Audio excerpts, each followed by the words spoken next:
This is a very haunted location. This location has a dark history. This location is is hugely important in Irish history, a pivotal place in Irish history, and also a very, very peculiar, strange place. And I say that with great sincerity because I have many experiences in there. What opening did you play with the chess game? I would always throw one of my pawns into the. So if I'm starting with the king over on the right, I usually go pawn to center right and then opposite side for that, and then throw out a knight into the. I don't know the is it D4 something like that, something along those lines. I would double up with a knight to protect the pawn. You know yourself. Um, Fanula grew up next to Kilmainham Gaol, so you know all about this. You know all about the chapel, the evil presence in the chapel. You know all about the cold spots, the weird feeling, the poltergeist activity. And I want to say something as well when I'm talking about this stuff. I'm not trying to be exploitative or um, disrespectful towards what is actually going on in what is going on in these places or what has happened. Actually, this is to shed light on these places. And actually, I would be doing it from the case of like one should protect themselves when going into these places. And I mean just acknowledging and respecting these places. Because once you have an acknowledgement and respect, this is my belief system. This is just my belief system. You can take it or leave it. You can think I'm kooky or talking nonsense. But my belief system is that if you acknowledge, respect, and honor the place, the dead or the entities and all that don't really have anything to do with you. For me, I'm a Catholic. I do believe in Jesus and all that. I do. I go through that process as well. That's just for me now. That's just my view on it. Everyone is welcome to do their own bit, and that's your own business. Honestly, this is not a religious channel. It's always going to be a history, mythology, and folklore channel. Sometimes I talk about a bit of politics, sometimes I talk about a bit of religion, but ultimately it's a history, mythology, folklore channel. But just, I'm not going to hide the fact that I do those things because it's a part of my process when I'm going into these places. I always feel very protected, because I do believe like actually people can pick up on these energies and drag them home and things like that. It happens to people, and there's one of the locations, hopefully I get to talk about it tonight, that actually this happened to someone. So, yeah, Kilmainham Gaol has a very heavy, it's actually interesting you mentioned that, Fanula. It's a heavy feeling inside there. And a lot of people talk about that. They talk about the fact that it just feels weird all the way through it. Lots of sadness. Um, you know Protecting yourself when going to places that are charged is a wise decision. You're right, there are many ways to protect yourself. That's just the way I do it. Even the acknowledgement and the respect and the honoring of the place is enough, I believe. For me, I like to do the little bit extra because that's just the flavor of things I like to do. I think I brought some strange things home from the night hikes in the burn, full of energy. Do you know, like it is possible. It is possible, even just going unbeknownst into places and not knowing that these places are actually haunted. Like this can happen. You know, do the tour of Kilmainham Gaol, take tons of photos, especially in the dark areas, loads of them onto your computer. Guarantee you'll catch a ghost at you. Many people do that. Actually, loads of people talk about that. They capture loads of stuff. They put up on TripAdvisor and stuff. I would suggest anybody that's going to is coming to Ireland, go to Kilmainham Gaol. It's definitely one of the top places to visit in terms of the history and the importance of the place. So people have heard unexplained footsteps being followed, children's voices in the corridors, violent actions, and people refusing to enter. In 1960, the Kilmainham Gaol Restoration Committee was formed, and workers immediately encountered paranormal phenomena. Right?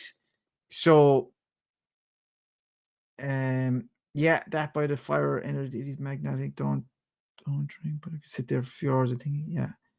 All good, all good. So I just want to double check there. Let me see what the next slide is here. Oh, here's a few snippets. So this is from Haunts from the South, the haunting of Kilmainham Gaol. This is a good one because it gives some good information. The prison is notably linked to several key historical events. Yes, it's not linked. The key historical events happened here, including the execution of the leaders of the 1916 Rising. This is where it happened. It happened in Kilmainham. So they reckon that a lot of the activity started with the restoration of the place. So it obviously uprooted and upset the place.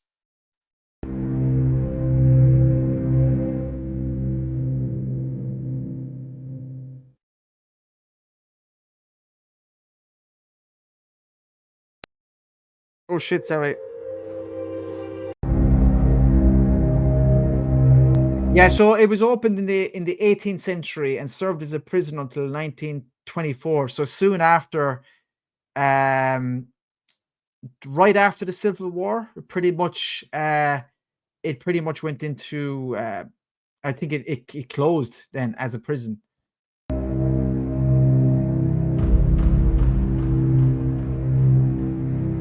Been used in many films as well. Michael Collins was shot there, the boxer. I shot something there as well, which I'll show you after. Just want to see a few more bits of information here.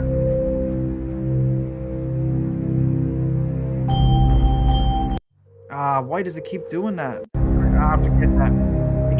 It keeps skipping ahead. Sorry. So anyway, people have all sorts of situations happen there. For me, I will say this: the whole time I'm in Kilmainham Jail, I feel something like the whole time. I've been there 3 or 4 times, and I don't ever not feel that there's something happened. It's something around me or something. It just has that feeling.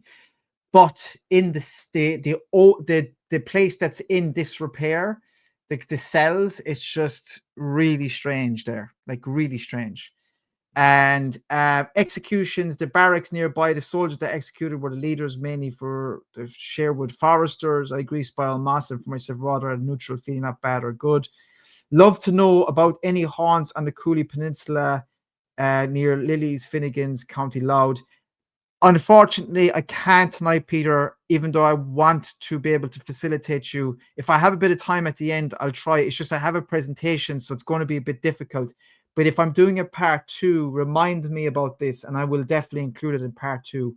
I promise you that. Um, so the main things that happen, children's voices, this is going back to the famine things as well. So there's a lot of children imprisoned with their families and stuff like that during the time of the famine. I think people were trying to get into prison so they could be fed. So, and then stealing stuff and things like that. Because it was opened in the late 18th century, it would have experienced a time of the famine. Apparently, right from the get-go, the jail was a terrible place, a horrendous place to be put in jail, like tremendously bad. And this is like obviously again compounding the traumatic energy, the dark energy, and this created a kind of a, I reckon, just a cocoon of supernatural forces. Then you have, of course, the executions of the 1916 rebels and all of that. There's a really sad story as well. Joseph Plunkett in the chapel. There's a blue chapel and a red chapel. I think the blue chapel is the Catholic one. There's a red chapel is the Protestant one, if I'm not mistaken. And Joseph Plunkett and his love married Grace. Exactly, that's her name, Grace. They married, and it was only a few hours later he was executed. She never married again. It's just that kind of stuff leaves a mark, like, and it just leaves a mark. And 1 second, I'm gonna move on to the next one then. So Kilmainham Jail, the main things that you would hear about are footsteps, a feeling of an ominous presence, children's voices, disembodied voices. People actually have complained about being pushed. Some people even go as far as saying violently thrown up against the wall. I'm always skeptical of that, to be honest. A push, I'm not so much. Violently thrown up against walls, I'm not saying people are lying, but I'm always a bit more skeptical. Just saying that that's quite severe. I just don't know if it's even possible, but maybe it is. But anyway, a push. And then there is meant to be a very bad presence in the chapel for some reason. I don't know why that is. A lot of people complain about that. For me, as I said already, I've just felt tremendous energy all around it. And actually, when we filmed the trailer, what I'm going to show you now, I was actually in different parts of the place that maybe usually you wouldn't see if you're just a normal guest. And I just felt strange around there because we stayed there till the late in the night, and I actually felt like odd in the place. I felt uneasy, you know. But I was also very grateful for shooting this. We actually shot a trailer for a proposed movie, and there was literally nearly 100 people involved in it. It was a huge moment. That's a seal. Even in Wicklow, Gael children were put in with older men, huge holding cells. Yeah, horrible things back then with families. They tried to get into jails. Yes, this is actually still happening. People trying to get into jail because they're fed actually properly, you see. So liminal spaces like old prisons, factories, mills, and pump houses have amazing energy and something unnatural about them. It's a very good point. This thing about liminal spaces, this space between, you know. So let me add this again, and I want to show you the trailer that I shot there. Let me just get onto this. Let's have a look at this. I'll explain it afterwards.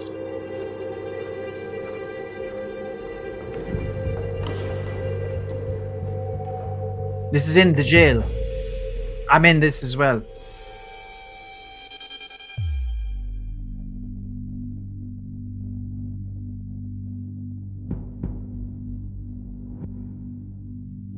You weren't up there that night. You didn't see what he did. He's a monster. A beast. I understand, Mr. Grady, that this man killed one of yours. Oh no. He killed one of ours, and you're bringing him back. Listen! I'm only following orders. I didn't make the decision. Maybe not, but you might regret that.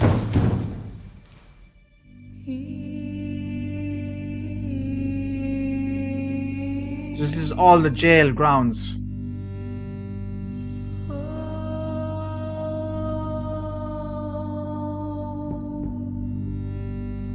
He has a hostage, Chief. The bastard has a hostage. Sweet Jesus. It's a pretty epic trailer, to be honest. I mean, it's a bit cheap, but still kind of epic. It was over 10 years ago. It was about 12 years ago. That's a cool scene right there.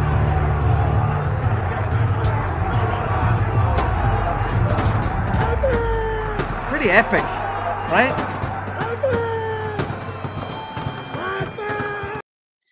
I mean, look, to be honest with you, looking back on that was shot 12 years ago for $2,000, and it was in Kilmainham Jail. Not many people get to shoot in Kilmainham Jail. Shot where Michael Collins was shot where the boxer was shot. It was an amazing moment. Like, I directed that. It doesn't make sense that much, the trailer. It's a bit all over the place. I didn't write the script, but it was based on a book, The Jailer's Tale, about a person's experiences working as a prison guard. And yeah, well, it wasn't. It didn't evolve into anything else, unfortunately. That's the only video of it. You know what I mean? That's the only thing that ever got made from the book, A Jailer's Tale. But it was a huge moment, like, you know, and actually a little bit of a story that will kind of add to this lore around it. I actually got to visit Mountjoy prison when I was actually in the process of making this trailer, because I was going to be involved in the production of the actual feature. So I went to visit Mountjoy prison, which is actually, I keep saying actually, like, you know, I'm catching myself saying these words. It's one of the main prisons of Ireland. It's certainly one of the main prisons of Dublin, and it is close to where I live now. Mountjoy prison is a very dark place, and I'm telling you now, the dark energy that I felt in there from the people, from everything in there. It was crazy. I can't actually talk about many of the things I saw because this stream will be demonetized. But who I saw and what I saw in terms of the prisoners was very scary. And I was brought into the place where I'm pretty sure Kevin Barry was executed in Mountjoy. Let me see.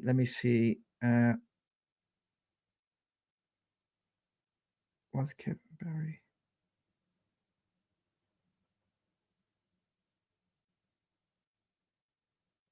I hope I'm right.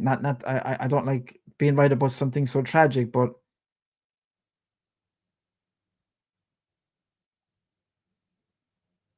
yeah, Kevin Barry, another Irish hero, was executed in Mountjoy prison, and I saw the room that they used to unalive people with a rope. Let's just say that, and it was actually, there was one lady, and remember, this is on YouTube. I hope they don't demonetize me. This is a haunted stream, like, so like we are talking about like horrific things. I'm trying to, like, navigate that whole world, like, you know what I mean?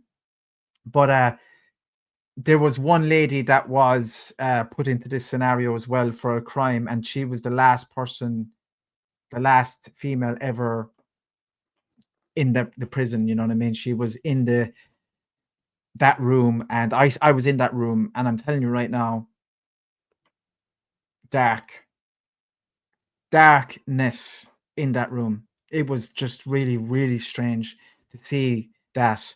And I was in that prison for a while, and I actually, at one point, I was out in the yard, like, and the lads just kind of turned around and they kind of walked away. And I was in a group, I was in this kind of part of the yard, like, and I had all these guys, and they're all a part of the gangland stuff, like, just looking over at me. And I'm saying to myself, I'm literally in the middle of a prison here with just a couple of guards, like, and they don't even have the proper weapons and all. And it was scary, like, it was the energy in there was vicious, like. But anyway, Kevin Barry was very young. He was one of the youngest to be put through that. A true hero, Kevin Barry. God rest his soul. He was buried in Mountjoy, I'm pretty sure, and he was exhumed and put over to Glasnevin, where he belongs, Okay. God bless, and God bless all involved in these things. Yeah, he refused to betray his comrades. He was a true hero, true Irish revolutionary.